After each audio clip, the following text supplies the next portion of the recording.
Hey, it's Jason from Bohemia Bees. We're in the apiary today, and we're going to show you how we install a package.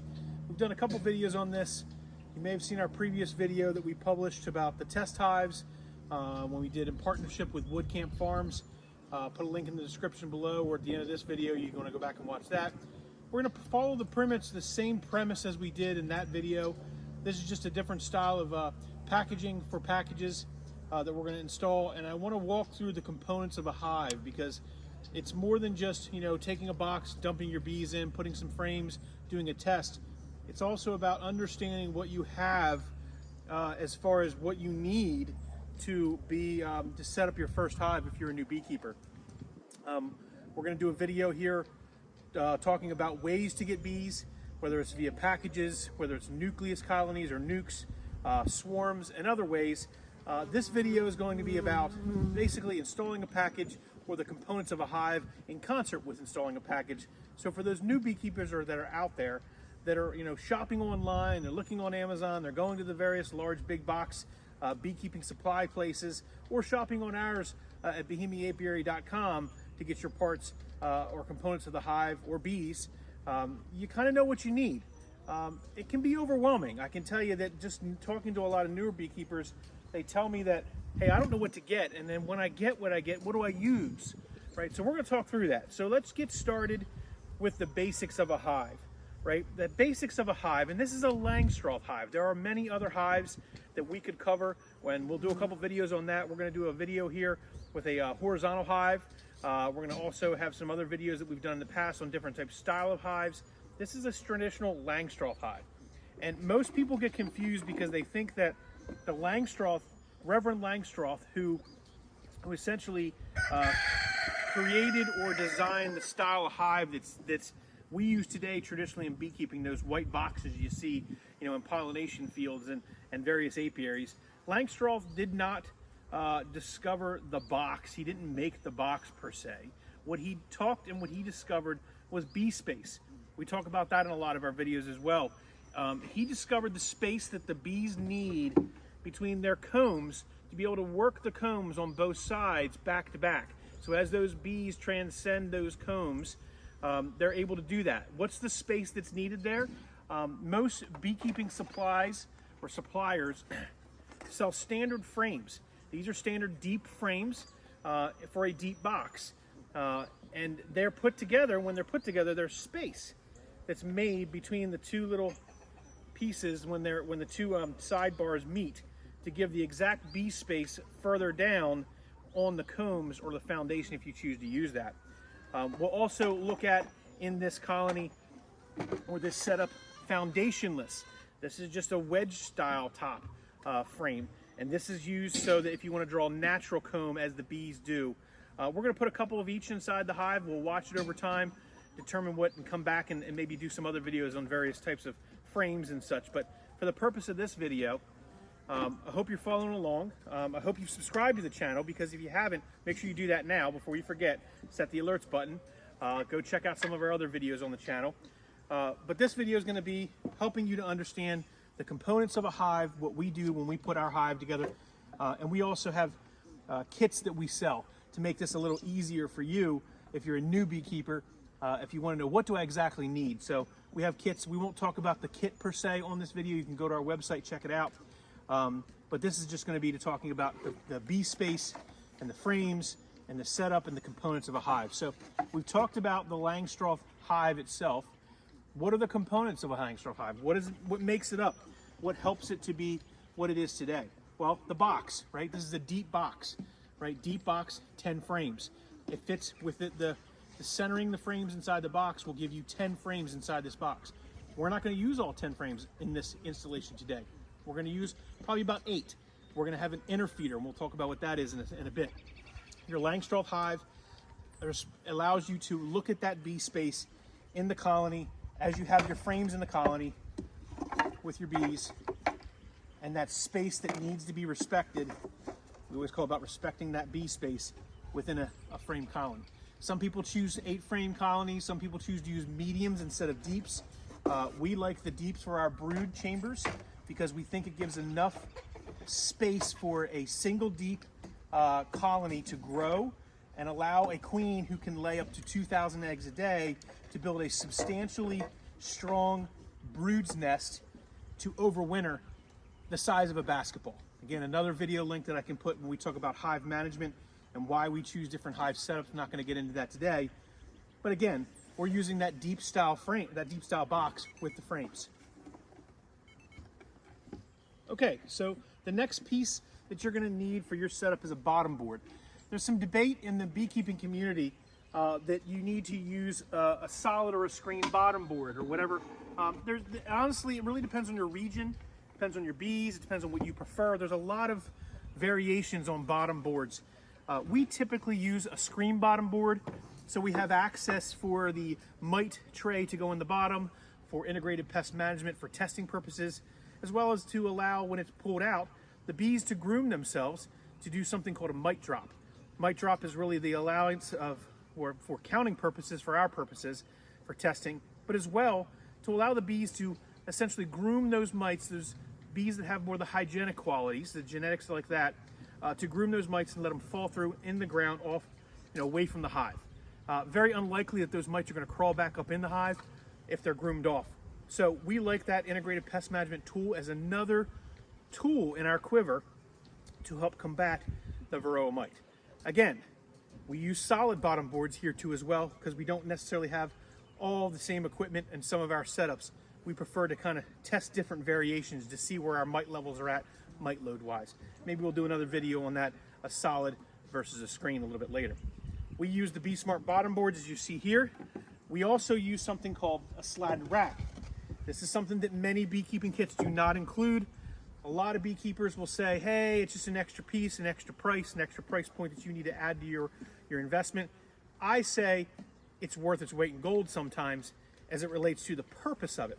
Again, a slatted rack is not required, but in a traditional setup where you have a screen bottom board, not a solid bottom board, naturally those frames as they sit in the box can sit very close to that screen bottom board. So if you get a drafty, day where the cold air can come up to the bottom of those frames, chances are that queen is not going to lay all the way down to the bottom of that frame. She may lay halfway or may lay a little bit further up to protect that brood that's going to be at the bottom so the bees don't have to necessarily keep it warm.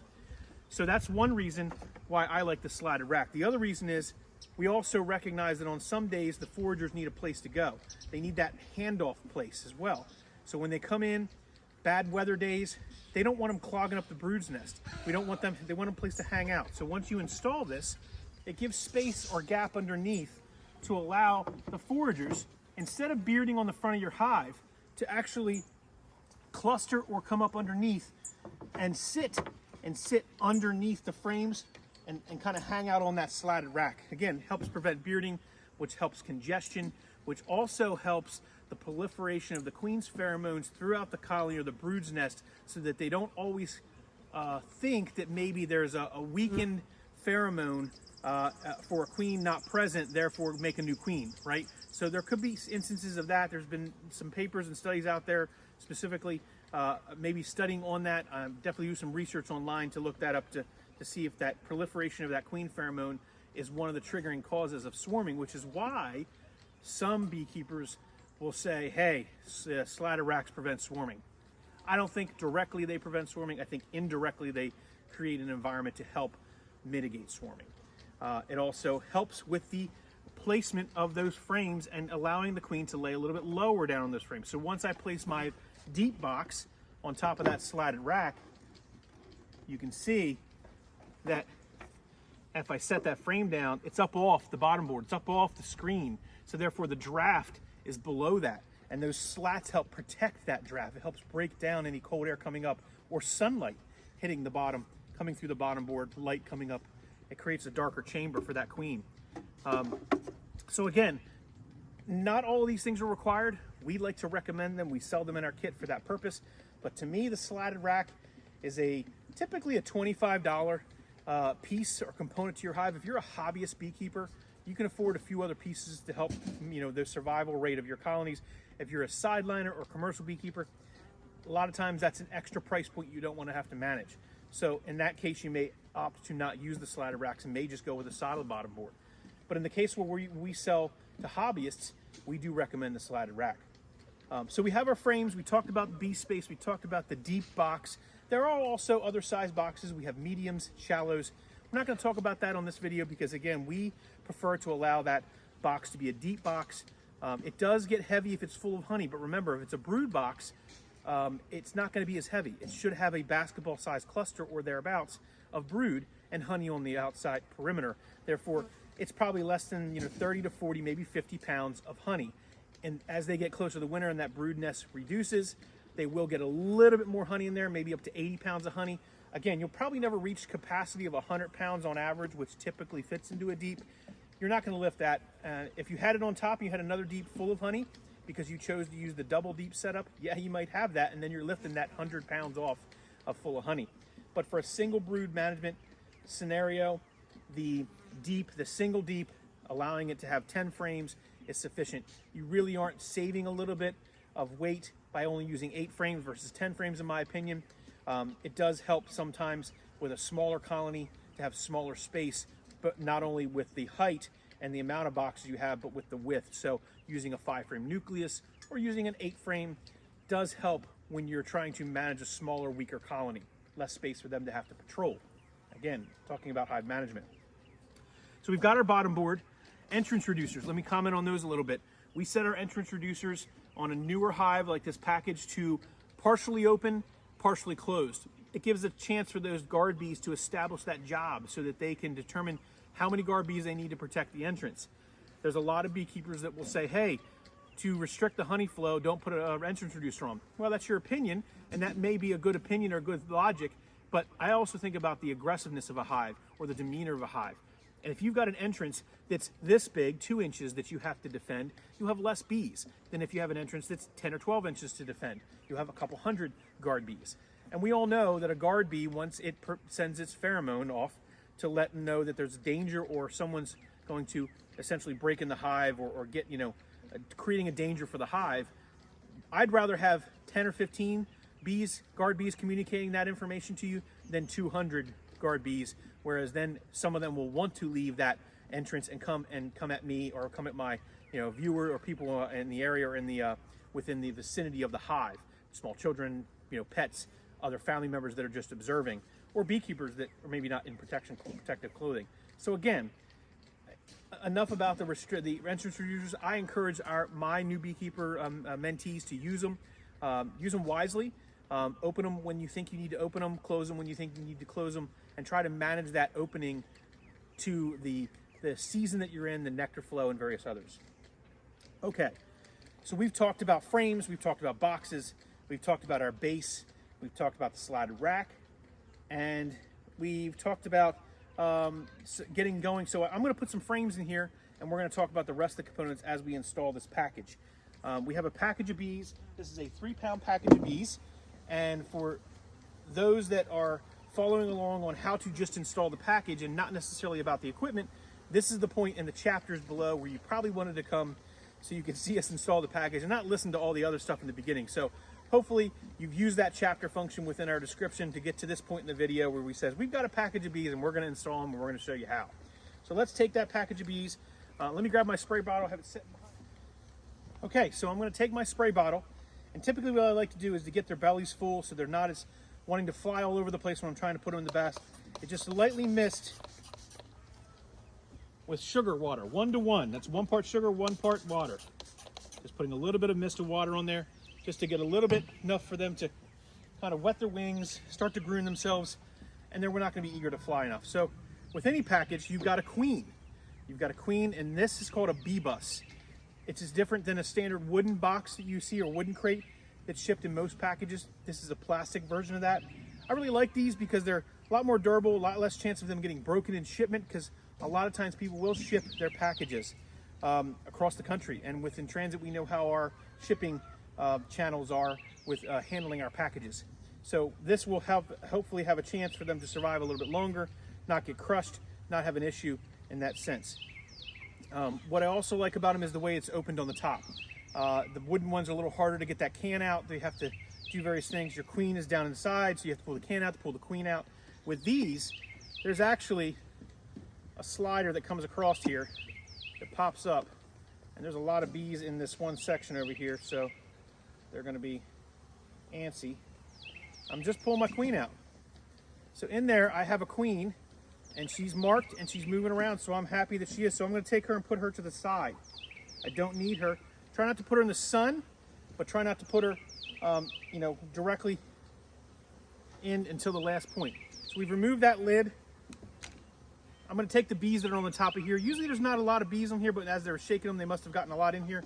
So I'm going to take these, and I'm just going to give them a quick tap on the side so they fall down in my hive. Okay? Now, you'll notice the bees here fell to the bottom, which is perfect, because if I grab my can out, they're not clustered around the can. I'm going to set that can to the side, and I can go ahead and install the package. I can do it two ways. I could actually take the package and open the package up, and I don't have a pry tool to do that to make it easy, and let them dump out. So that's a little bit easier way of doing it, and I don't know if it's easy enough for me to do that right now in the video to see that, but I don't know that I have a tool to open it. So we're gonna actually install these just like you would install a traditional wood box, which is just to take the box, flip it over, and pour them in. Okay.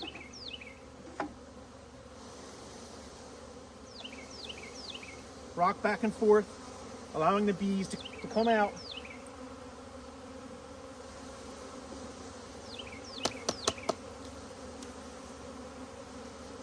And some of you may say, Jason, you're not wearing your veil. And I say, yes, I know, because I've worked bees for a while, and I know when that I need to be careful, as we've seen on another video where I've gotten stung on the lip. So I'm gonna take a step back as they're in a flurry and put my veil up.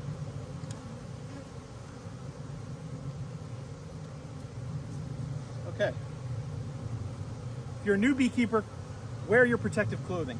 Trust me, you don't want to get stung in the face. As seen in a prior video, I'll put a link in the description. It's not fun. We've got our bees in there now. They're all piled in the bottom box now. There's some bees that are still left in here. Most of them will come out. We'll put that box right up front of my hive so they know the scent of the queen, the scent of the hive. They'll fly up and go inside the hive, and we'll adjust that box in a second.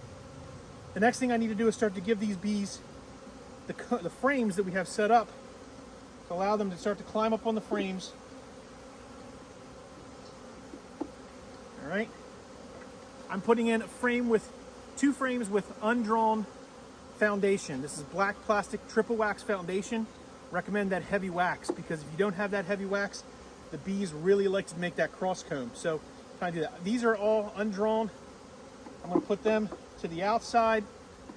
Not as much worried about when they're, and I'm going to put some drawn comb in the middle. I have my feeder down here, which we'll talk about. But let's go ahead and put some of that drawn comb in here. A little bit of a promo here for Nature Image Farm. The guys over at Nature Image Farm, Greg is an amazing guy that works with a lot of people in his community, his beekeeping community. Has a fantastic stream. Make sure you check out their stream. Usually Wednesday nights. I think there's one tonight at 8 o'clock. They're actually meeting with another beekeeper who's got a lot of information. He's been a beekeeper for many years. Really, really informative. So check that out, the stream tonight. And if you're watching this video at a different time, then you might have missed it, so you can go back and watch it afterwards. But they have a great channel. Greg's a good guy from Nature Image. That's where this box comes from. I have a frame from a colony that didn't make it over the winter. It's heavy with resources. This is also another way that if you're a new beekeeper, it's a little harder to do this, to have frames with that. If you talk to a local beekeeper that may have them available, you might be able to buy a frame of drawn comb, a frame of honey, whatever. But just be careful when you're buying used equipment from anyone, or frames that they've gotten inspected by their state inspector, that they've been checked so that they don't have any foul brood issues. You don't want to necessarily use frames that have come from someone else that you don't know their history, right? Their testing history, their virus history, and things like that. So that's my little plug to say, hey, get a hold of your state apiarist. Make sure you register your hive. Make sure you get tested before you use any old equipment. Make sure they check that for you. This frame is from my apiary. I know where it came from. I know that I don't have any of those concerns. It's just from a dead out that had a smaller cluster in it that didn't make it through winter, and they couldn't get back to the resources in the bottom box, which is a whole other discussion, again, because I use single brood management, and this hive had a double brood, so that's another video.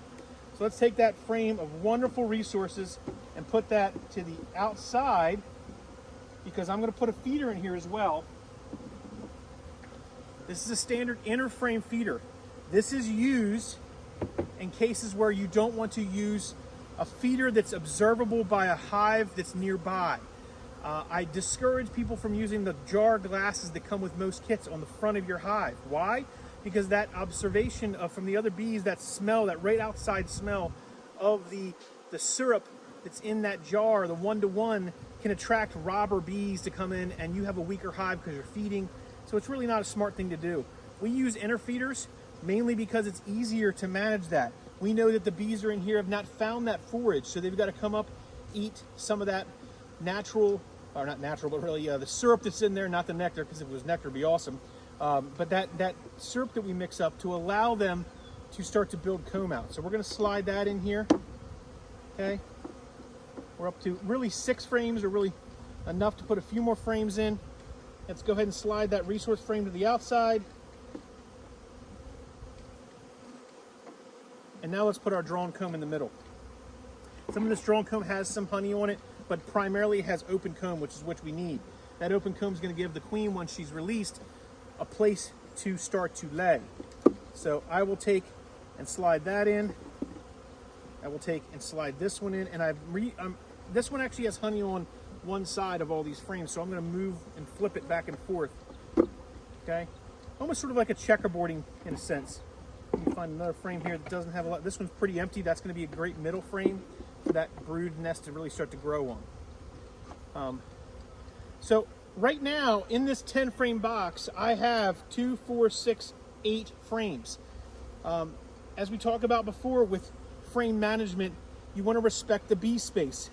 It's okay to miss a frame in the hive if it's a smaller, weaker hive and they're not necessarily drawing out that, new comb, or they don't have a place to draw out the new comb. If I took out an extra frame in here and I closed this box up, I'd have a gap now that they could build comb off the top inner cover or the lid, which would cause a problem, as you've seen in another prior video that I'll put a link in the description below. We're just referencing everything today. We're referencing the fact that all these different techniques and things that we teach on our channel really all link together, so that's a good thing. I could slide in or try to force in another frame in here, but that would create it would be too tight for me to manage. So what I'm going to do is always center your frames so they're tight in the middle, so the bee space in the nest that's growing out like a ball has that. And if this outside is that way, then we can just kind of center up your feeder as well so it's properly spaced out. And that's how I would set this hive up with those bees in the bottom that I just dumped in. Just making sure that my box is square, making sure everything's good there. Let's go ahead and put food in our hive. We need food. We've got one-to-one syrup in here, and we also have, if you remember, we had a jar of syrup. You could take this and flip this over on top of your inner cover, and you can feed them the remainder of this can. I'm going to use the inner feeder, so I'm going to take the syrup in here, and I'm going to mix it together and just pour it in.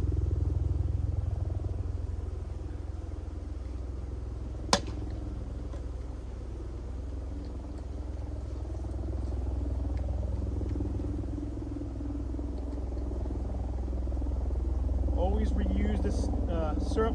Don't let it go to waste. Alright, it's one-to-one in there now, so I can go ahead and pour. Let's go ahead and fill up my feeder.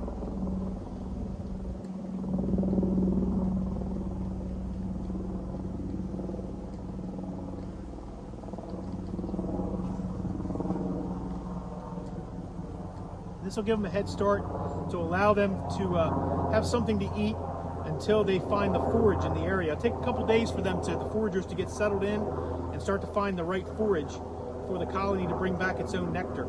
So we're going to go ahead and start to give them a little bit of jump start.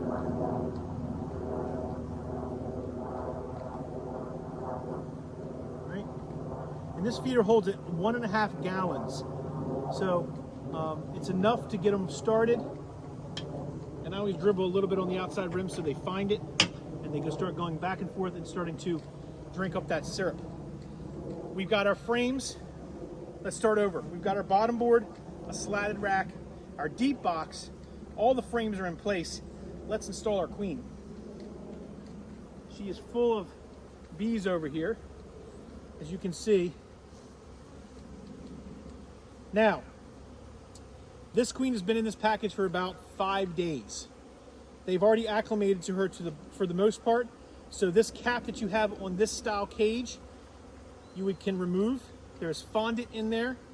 I'm going to set her in the hive for a period. If this was the 3rd day or 4th day, I would set her in the hive just like you see here, with it facing this tube facing up, so that there's any attendants in this cage, they would fall to the bottom and she could still climb out, or they could get her out. What I want to make sure of is that they could get to her in the hive, they could groom her, take care of her, feed her.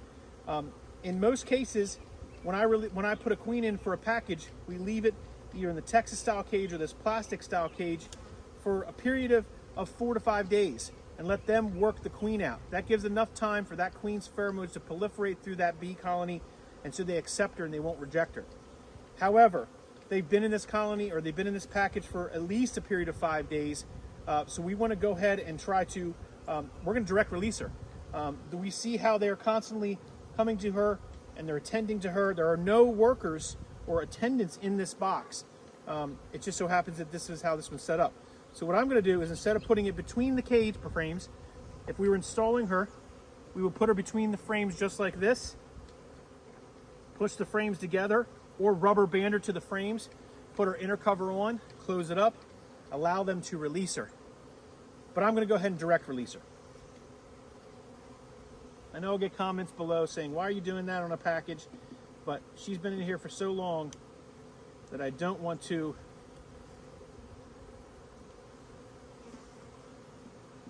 And you pull the little cap up with that. You take and you flip the lid back on these cages.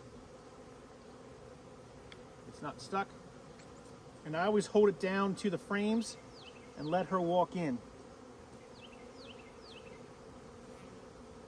And there she goes. She went down in the hive.